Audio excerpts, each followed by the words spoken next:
Hello everyone, আসসালামু আলাইকুম। আশা করি সকলেই ভালো আছেন।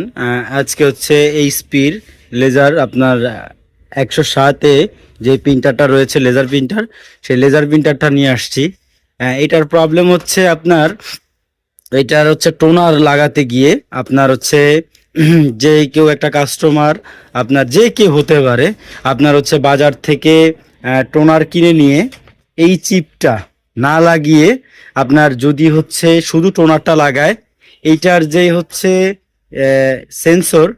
সেন্সরের যেই হচ্ছে গুণাগুলো, এই গুণাগুলো হচ্ছে এই জায়গাটায় বসে পরে হচ্ছে এই গুণাগুলো হচ্ছে সেন্সরের হচ্ছে এই গুণাগুলো হচ্ছে নষ্ট হয়ে যায়। এই যে উপরের গুণাটা হচ্ছে নষ্ট হয়ে গেছে, ঠিক আছে, ইজিলি দেখতে পাচ্ছেন উপরের গুণাটা হচ্ছে টোটালি নষ্ট হয়ে গেছে।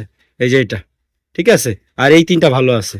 মানে ওই যে হচ্ছে লাগানোর পর হচ্ছে জোরে টান দেওয়া হয়েছে, বাট হচ্ছে এর কারণে হচ্ছে এই যে টোনারের উপরের যেই সেন্সর, টোনারের সেন্সরটার হচ্ছে চিপের, টোনারের যে চিপ, সেই চিপটা যেই সেন্সরের সাথে হচ্ছে এখানে লাগে, সেই উপরের এটা ভেঙে গেছে। তাহলে এখন কি হচ্ছে, এখন তার টোনারটা হচ্ছে নর্মালি হচ্ছে লাগালে পাবে না।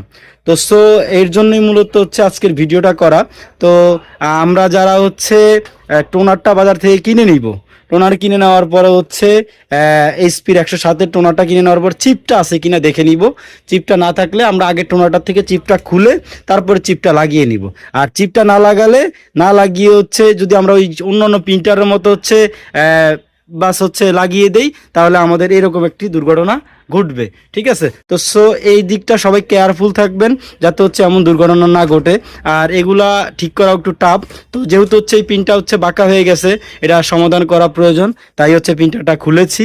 এখন দেখি আমার কি করা যায়, কি করতে পারি।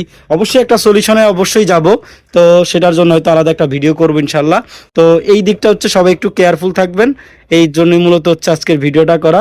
তো এই পর্যন্তই, আসসালামু আলাইকুম রহমতুল্লাহ।